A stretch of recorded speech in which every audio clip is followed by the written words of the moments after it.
எதிர்வர இருக்கும் தமிழ்நாடு தேர்தலில் ஏற்கனவே பொது தேர்தலில் நாடாளுமன்ற தேர்தல் நடந்தது போல ஓட்டு திருட்டு நடைபெற வாய்ப்புள்ளது என்று நாங்கள் கருதுகிறோம். தமிழ்நாடு தலைமை தேர்தல் ஆணையர் அவர்கள் புகைப்படம் இல்லாத அடையாள அட்டை இருந்தாலே வாக்களிக்கலாம் என்று அறிவித்திருக்கிறார். இது வடநாட்டிலிருந்து இங்கு பாஜகவுக்கு ஆதரவாக சேர்த்து வைத்திருக்கும் வாக்காளர்களை வாக்களிக்க வைக்கும் தந்திரமோ என்ற சந்தேகம் எங்களுக்கு இருக்கிறது.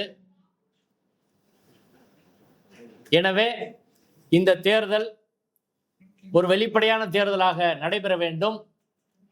நாடு முழுவதும் பல்வேறு தேர்தல்களில் வாக்கு திருட்டு நடந்திருக்கிறது, மக்களின் தீர்ப்பு திருடப்பட்டிருக்கிறது. ஆகையால் 17C ஃபார்மை வாங்கி அன்றைய தினமே அனைத்து அரசியல் கட்சிகளும் தங்களது இணையதளத்தில் வெளிப்படையாக பகிர வேண்டும் என்று ஜீரோ பிஜேபி இயக்கத்தின் சார்பிலே கோரிக்கை வைக்கிறோம். நாங்கள் வெளிப்படையான 17C வெப்சைட் என்ற ஒன்றை உருவாக்கி இருக்கிறோம். அதில் கட்சிகள் 17C ஃபார்மை எங்களிடம் அளித்தால் உடனடியாக நாங்கள் பதிவேற்றம் செய்வோம். ஏனென்றால் வாக்குப்பதிவு முடிந்த பிறகு வாக்கு சதவீதத்தை உயர்த்தி தேர்தலில் வெற்றி பெறும் உத்தியை அவர்கள் தொடர்ந்து பாஜகவினர் செய்து வருகிறார்கள். தேர்தல் கமிஷன் அதுக்கு உடந்தையாக இருக்கிறது. எனவே இந்த தேர்தலில் அனைத்து கட்சிகளும் தமிழ்நாடு மக்களும் விழிப்புணர்வோடு இருக்க வேண்டும். சென்ற நாடாளுமன்ற தேர்தலில் தமிழகத்திலே நிறைய வாக்கு திருட்டு நடந்திருக்கிறது என்பதை ஆதாரபூர்வமாக பரகல பிரபார் அவர்களும் தீஸ்தா சேத்தல்வாத் அவர்களும் ஏற்கனவே தமிழ்நாட்டில் பல்வேறு கூட்டங்களிலே வெளிப்படுத்தி இருக்கிறார்கள். மதுரையில் கூட 2வது இடம் பாஜக எப்படி வந்தது என்ற சந்தேகம் நாங்கள் எழுப்பினோம். என இம்முறையும் தேர்தலில் வாக்கு திருட்டு நடைபெற வாய்ப்பு இருக்கிறது. அதை தடுக்க வேண்டும் என்ற நோக்கத்தில் தான் நாங்கள் ஒரு வெப்சைட் 17C வெப்சைட் தொடங்கி இருக்கிறோம். அந்த 17C வெப்சைட்டில் எல்லா விவரங்களையும் எல்லோரும் வெளிப்படையாக கொடுத்தால் நாங்கள் அறிவித்து தேர்தல் ஆணையம் அந்த தில்லுமுள்ளு வேலைகளை செய்ய விடாமல் தடுப்போம் என்பதை தெரிவித்துக் கொள்கிறோம். பாஜகவுக்கு வாக்களித்தால் திருப்பரங்குன்றம் போல் எல்லா இடங்கள்லையும் பிரச்சனை என்பது தேவையில்லாமல் உருவாகும்.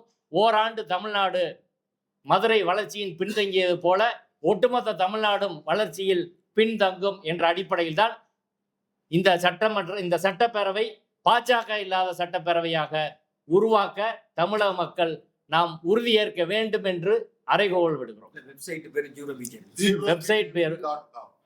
வெப்சைட்டோட பேர் நாங்கள் புதிதாக தொடங்கியுள்ள வெப்சைட்டின் பேர் zerobjp.com. இதோடு எங்களுடைய கருத்துக்களை நிறைவு செய்கின்றோம். உங்களுக்கு ஆன்லைன்ல இதை அப்லோட் பண்ணணும்னு சொன்னா நண்பர் ராகுல் பூஸ்டர்காவே டிவி ராகுல் இருக்கிறார். அவர்கிட்ட இருந்து யார் வேணாலும் பெற்றுக்கொள்ளலாம். இந்த செய்திகளை மிக பரந்த அளவில் வெளியிடும்படி அன்போடு கேட்டுக்கொள்கிறோம். நன்றி, வணக்கம். இது சாத்தியம் நினைக்கிறீங்களா? இந்த ஜீரோ பிஜேபி சாத்தியம் நினைக்கிறீங்களா? நீங்க உள்ள சூழல்ல நீங்க யாரு போர் அடிச்சாங்களா?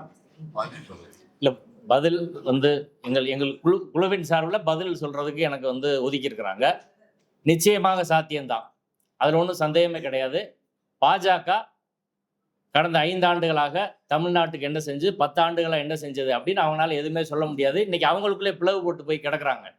தமிழ்நாடு மக்கள் அவர்களை ஆதரிக்கவில்லை. அதனால அண்ணாமலையே சீட் இல்லை அப்படின்றத அவங்க ஒரு குழப்பத்தில் ரொம்ப கிட்டத்தட்ட பாஜக 40 தலைவர்கள் இருந்தால் 50 கோஷ்டிகள் அங்கே இருக்குது. அதனால அவர்களே வீழ்ந்து கிடக்கிற போது தமிழ்நாடு மக்களும் அதை ஆதரிக்க மாட்டார்கள்.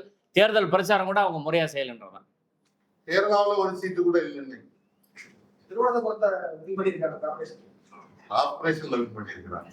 சட்டமன்றத்துல ஒருத்தரும் இல்லை. சட்டமன்றத்துல யாரும் ஒண்ணும் கூட இல்லைன்றதுதான். சரி, இந்த இயக்கம் தொடர்பாக வேற எதாவது கேள்வி இருந்தா சொல்லுங்க, இல்லைன்னா முடிச்சிடலாம்.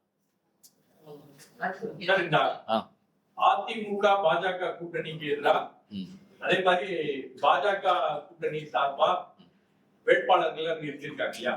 முக்கியமான திமுக அமைச்சர்களுக்கு எதிராக பெரிய அளவுக்கு ஒரு கடுமையான போட்டியை உருவாக்கக்கூடிய கேண்டிடேட்ஸ் அவங்க நிறுத்தல. எல்லாமே கூட்டணி கட்சிகள் கொடுத்துட்டாங்க. அந்த தொகுதி அமைச்சர்களுக்கு திமுக அமைச்சர்களுக்கு ரொம்ப ஈஸியா இருக்கிற மாதிரி ஒரு ஏற்பாடை செய்திருப்பதாக ஒரு கண்ணோட்டம் என்பது இருக்கிறது.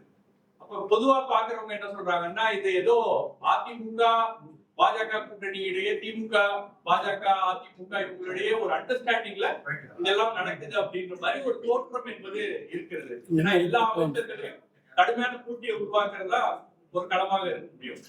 அமைச்சர்களுக்கு ஈஸியா ஒரு சூழலை ஏற்படுத்தி கொடுக்குறாங்கன்னா அது ஒரு ரகசிய ஒப்பந்தம் இருக்கு அப்படின்ற மாதிரி. அதுக்கு அதிமுகவும் பாஜகவும் தான் பதில் சொல்லணும். நாங்க நேரடி அரசியல் இல்ல, அவங்க தான் பதில் சொல்லணும். இது அவங்க தான் உடன்பாடுன்னா அவங்க பதில் சொல்லணும். நன்றி. மண்ணை நாமே காப்போம்.